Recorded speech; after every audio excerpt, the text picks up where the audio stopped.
Why Yoruba monarchs are silent over invasion of Sunday Igboho's home. Hello, my wonderful people. It's amazing that monarchs that even go to presidency, that goes to see Buhari, all of them are kind of silent about what has happened. None of them have taken the bold step to say, let's go to Aso Rock. They go there for other matters. They go there for their own matter, and they get money, they get this, they get that, But when it comes to where the people really need them, they are nowhere to be found.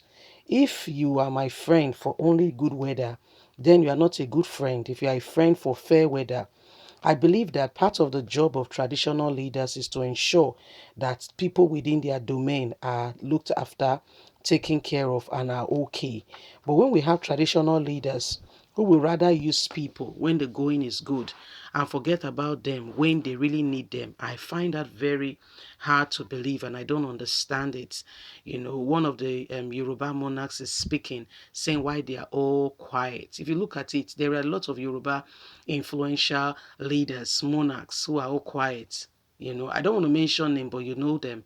You can see their picture rolling by. These are all traditional monarchs in Yoruba land that holds important position. Please don't forget to give us a thumbs up. Subscribe if this is your first time. Thank you. Why Yoruba monarchs are silent over invasion of Sunday Igboho's home. Oluwo of Iwo, Abdulaziz Adewale Akimbi, has revealed why Yoruba monarchs has remained silent over the raid of the house of the activist Sunday Igboho by operative of the Department of State Service. Speaking during an interview with BBC Yoruba, Akimbi said many of the monarchs were in support of Igboho's agitation against killer headsmen, but have chosen to be silent because Igboho ignored some of their warning. This, he said, led to their silence over the raid carried out on his home. Oluwo noted that Igboho was cautioned about the manner he was agitating for the Yoruba nation, but he failed to adjourn. He said the fight for the Yoruba nation will be more productive with the inputs and the input of traditional leaders. He had abused some respected traditional rulers who could easily defend him against external attack. He therefore said that the king's superintends over everything, and government has a duty to secure its citizens. The government cannot fold its arms and allow a repeat of what happened during the EndSARS. We must be diplomatic with our demands. We cannot get our demands by fighting the government. Instead, we can negotiate and dialogue with the government, he said. This is why the monarchs have been silent and have not said anything, because some of them have been insulted by Igboho, and when they warned him, he failed to pay attention or give heed to their words.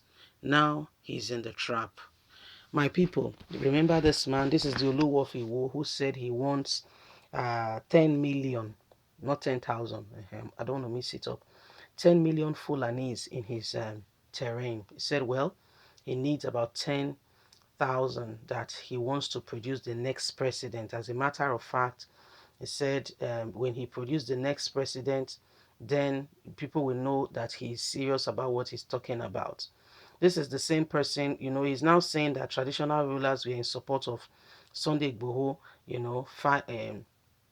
fight against killer headsmen. I didn't know that he realized that Sunday Igboho was fighting against killer headsmen and not just Fulanis.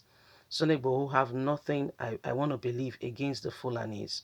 But killer Fulanis who are coming to kill the people, invade their lives, destroy properties, take over their land was not accepted by Sunday Igboho.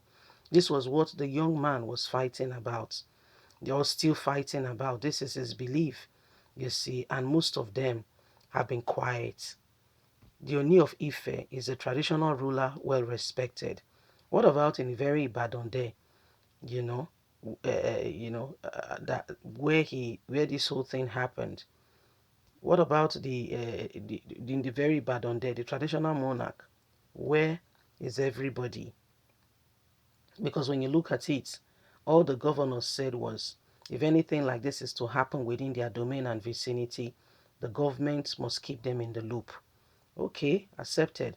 Apart from putting you in the loop or keeping you in the loop, what's going on now with Chief Sunday Igboho? What's going on? What's going on?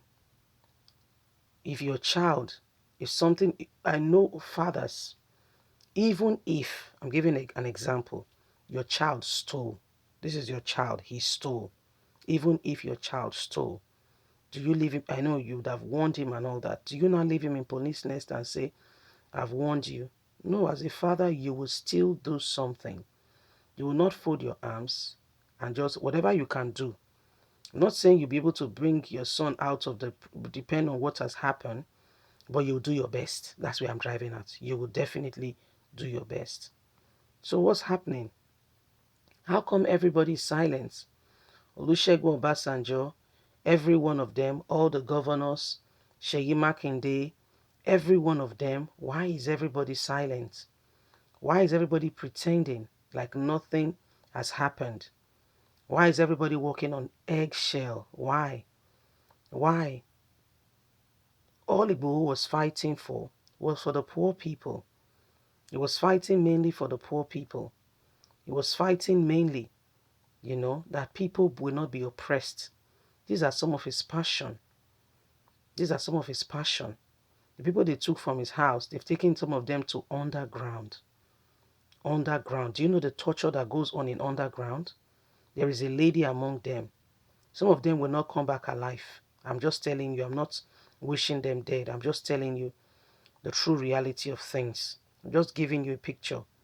Yet Tinubu is there. Every one of them, they are there. These are people's children. These are people's brothers and sisters. And the suffering is going on. They've declared Sunday Igboho wanted, and nobody is speaking. It's really sad, you see. It's really sad. When you are most needed, if you are not there, there's what we call irrelevance. You are no longer relevant. Because when the chips are down, when the people are free, if I did not see you when I need you most, why do you think I need you now? It's a question we must think about. Leave us a comment. We'd like to hear from you. Please don't forget to like us, share, subscribe. Click on the notification button so you can get all our latest news. God bless you. Have a good day. Bye for now.